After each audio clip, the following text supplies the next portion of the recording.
दोस्तों बहुत बहुत स्वागत करता हूं आप सभी का। इस समय की सबसे बड़ी खबर, आज की सबसे बड़ी खबर यही है कि मायावती जी ने लखनऊ में बसपा की एक बहुत बड़ी बैठक बुलाई है। बसपा के तमाम बड़े बड़े नेता लखनऊ में पहुंच चुके हैं। तमाम दिग्गजों को इस बैठक में शामिल होना है। एक बहुत बड़ी रणनीति बनाई जा रही है। आगामी चुनावों को लेकर बसपा सुप्रीमो एक खास प्लान तैयार कर रही हैं। एक बहुत बड़ी रणनीति पर इस समय बसपा सुप्रीमो काम कर रही हैं और इसीलिए आज की जो बैठक है वो बहुत ज़्यादा महत्वपूर्ण मानी जा रही है। आप लोगों को ये तो पता ही है कि ये जो बैठक है प्रस्तावित बैठक है। 3-4 दिन पहले ही ऐलान हो चुका था कि 25 मार्च को मायावती जी लखनऊ में बैठक बुलाएंगी और आज वो दिन आ गया। लखनऊ में आज एक बहुत बड़ी बैठक, तमाम नेता उत्साहित नजर आ रहे हैं। जो बीएसपी के तमाम कार्यकर्ता हैं उनमें जोश आ गया है।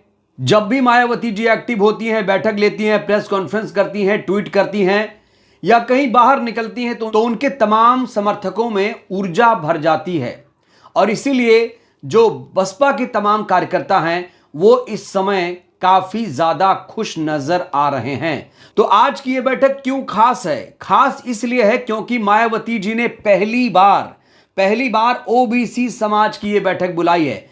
इससे पहले जो बैठकें होती थी उसमें ऐसा नहीं होता था कि ये इस समाज की बैठक है, दलित समाज की, मुस्लिम समाज की, ऐसा कभी नहीं हुआ। लेकिन इस बार मायावती जी ने बैठक के स्वरूप में थोड़ा सा बदलाव किया है। ये जो बैठक है ओबीसी समाज की विशेष बैठक है, यानी दलित वर्ग के साथ साथ ओबीसी समाज को भी बसपा के साथ लाने की कोशिश शुरू हो गई है मायावती जी की तरफ से।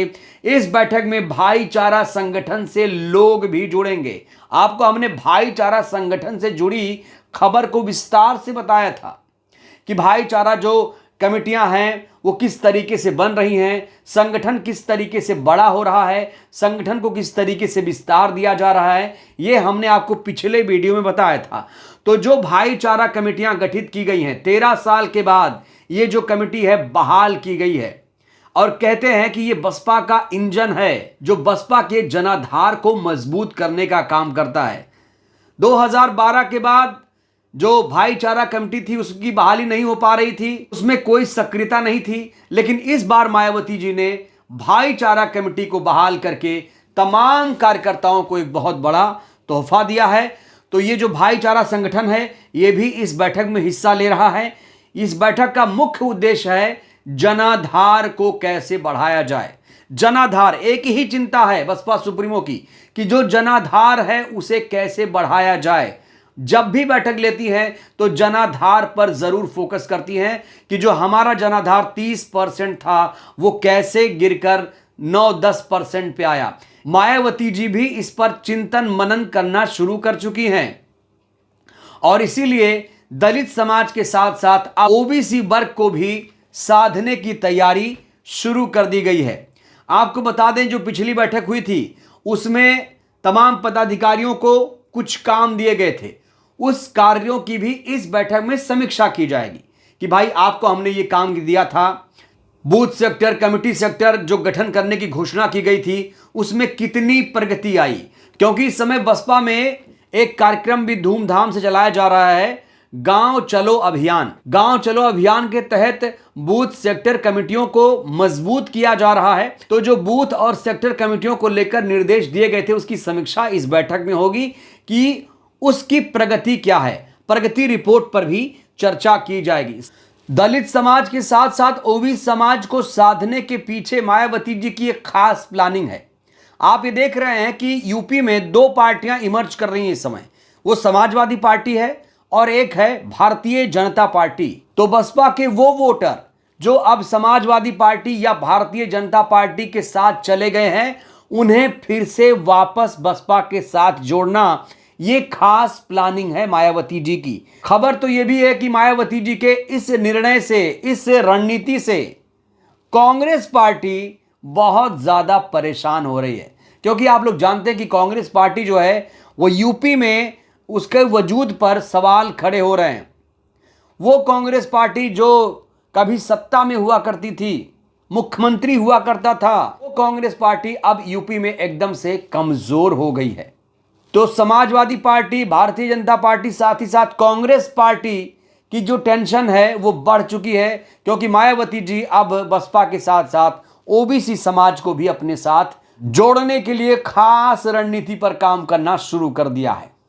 कहा जा रहा है कि मायावती जी की यह रणनीति बसपा के लिए आगामी पंचायत चुनाव में और विधानसभा चुनाव में काफी कारगर साबित होगी। इस समय बीएसपी सुप्रीमो के खिलाफ एक और भी प्रचार जोर शोर से चल रहा है, वो ये कि मायावती जी सिर्फ दलितों की नेता हैं, और यही जो टैग लगाया जा रहा है उस टैग को हटाने के लिए मायावती जी ने ओबीसी समाज को भी बसपा के साथ जोड़ने का मन बनाया, तो उनके विरोधियों की टेंशन बढ़ गई है। आप लोग ये जानते हैं कि मायावती जी इस समय काफी ज्यादा एक्टिव हैं और इसीलिए उन पर लगातार हमले हो रहे हैं। मायावती जी को लेकर रामभद्राचार्य ने किस तरीके से अनर्गल बयानबाजी की। रामभद्राचार्य जैसे लोगों ने कहा कि मायावती जी को मनुस्मृति का ज्ञान नहीं है, ये हमें मनु मनु कहती हैं, इन्होंने ऐसी परंपरा शुरू की थी। वहीं बिहार से एक भाजपा एमएलए ने यह कह दिया कि जय भीम बोलने वाले अपराधी होते हैं, और जय भीम बोलने की शुरुआत बसपा ने की थी, इसलिए बसपा एक क्रिमिनल पार्टी है। तो आप सोचिए बसपा से इनको कितनी नफरत है। इनको बसपा से नफरत है, इनको अंबेडकर साहब से नफरत है, इनको जय भीम के नारों से दिक्कत है, इनको संविधान से दिक्कत है, क्योंकि इनको मनु वाला संविधान चाहिए, और इसलिए इस समय मायावती जी को लगातार टारगेट किया जा रहा है। लेकिन मायावती जी ऐसे लोगों को मुंहतोड़ जवाब भी देती हैं। मायावती जी ने रामभद्राचार्य जैसे लोगों को सबक सिखाया और कहा कि बाबा साहेब को मनुस्मृति का पूरा ज्ञान था, संस्कृत का पूरा ज्ञान था, हमें भी मनुस्मृति का पूरा ज्ञान है। इस बीच मायावती जी ने योगी सरकार पर भी जबरदस्त तरीके से हमला बोला। आप लोगों को ये तो पता है कि यूपी में योगी के शासन के 8 साल पूरे हो चुके हैं और बीजेपी के 8 वर्षों पर मायावती जी ने सख्त टिप्पणी की है।